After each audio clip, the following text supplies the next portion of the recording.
Welcome back to yet another episode of Final Fantasy XIII SRC NCU. I'm going to be fighting against a very large robot creature, and my best hint for you is to make sure your equipment gives you a whole bunch of extra HP. Now, I tried this without HP boosting. The guide I had said to give Saz a doctor's code. Well, he has an attack that will one-shot all of your characters, including lightning. What is that? Pulse armament. And that's bad for us, isn't it? You have eyes, don't you? So yeah, unless you have an HP plus accessory, you're not going to do very well in this fight. So basically you want to start out with Sinrav Sad, make sure you get faith on everyone, get D-faith on your target, who is the Dreadnaught. Now, D-faith is actually really important here. One of the reasons it's so important is it gives you a lot of extra time, because the Dreadnaught is the type of enemy that likes to clean all of its debuffs off of itself. So it will take several seconds on the steam clean tactic right here. While he's cleaning, go ahead and take him out as quick as you can. Get his stagger up as high as you can. Use either Relentless or Try Disaster to try to get his stagger up. And before he goes and tries to kill you, make sure you got everyone healed. As I said, this guy can one-shot you, so it's imperative that you get everyone healed as much as you possibly can. Whenever someone takes any major damage like that, go and heal them. Okay, back to Relentless. After you get him staggered, you can either continue to try Disaster and try to get his stagger gauge up even higher, or you can try to get some extra damage out of him by going to Relentless. Make sure every time that he does his steam clean, you go and put D-faith right back on him. It also wouldn't be a horrible idea to just go and reset faith on certain characters. Make sure you remember who you've done faith on last. So, you know, start with Saz and then do lightning the next time, then do Vanille the time after that. And basically that just resets the amount of time that faith will be active on your character. Type 1, or Section 1 of this fight isn't really that bad, mostly because he avoids that attack for the most part. I've seen him use it once or twice. I thought we were goners. You alright? I think so. Incoming.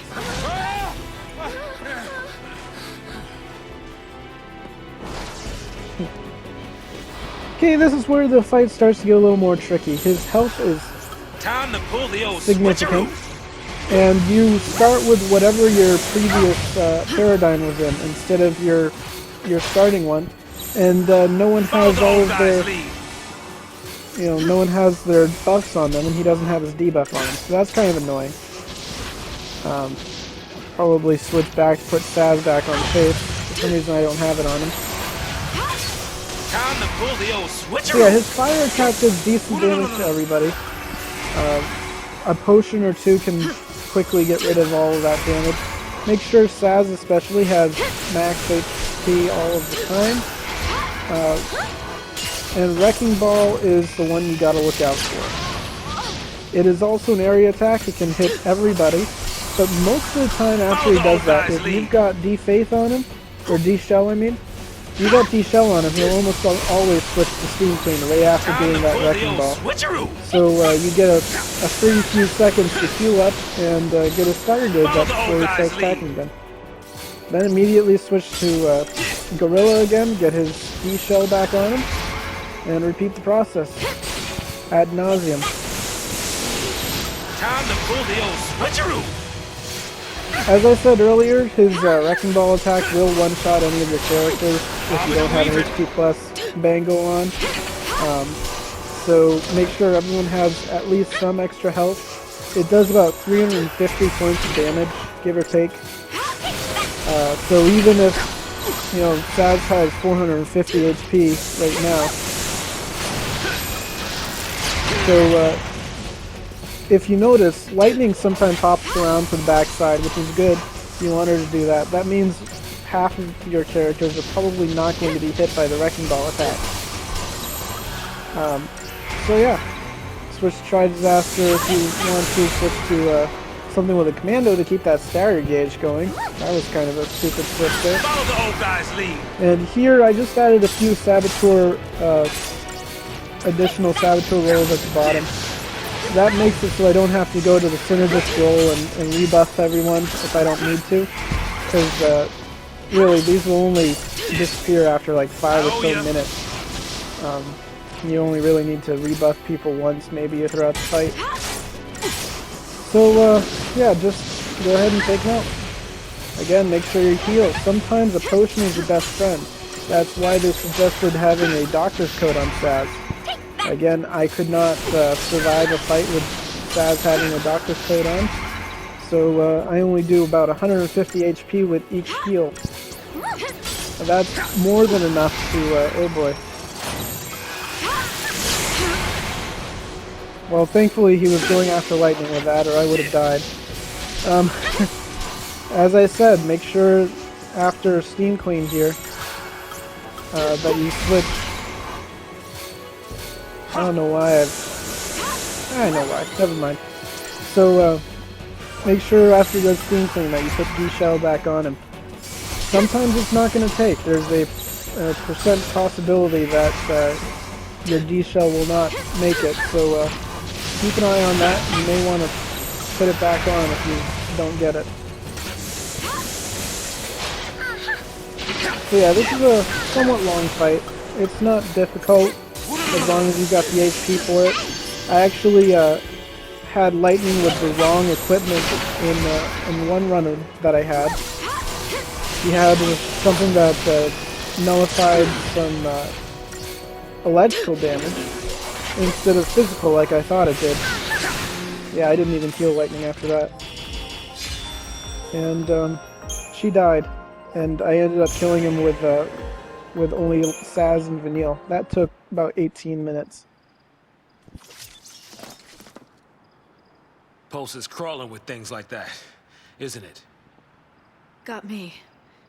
Not even the Corps has access to intel on Pulse. Soldiers in the field fight blind. Yeah, I noticed that. But don't you need to know exactly what you're up against? Target's a target. You like to keep it simple, don't you? I stick to my goal. As long as you have a goal, you can fight? You can stay alive.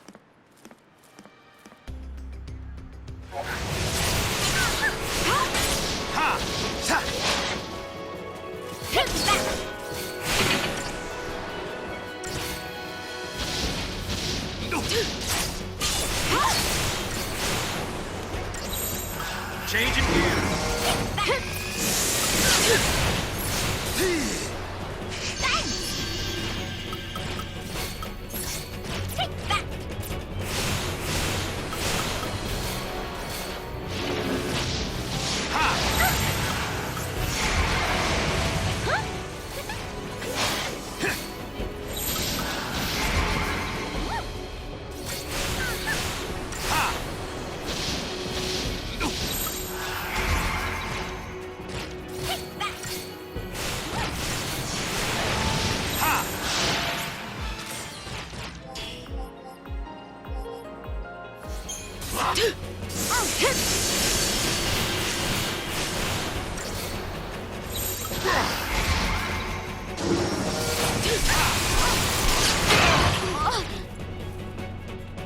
Damn it.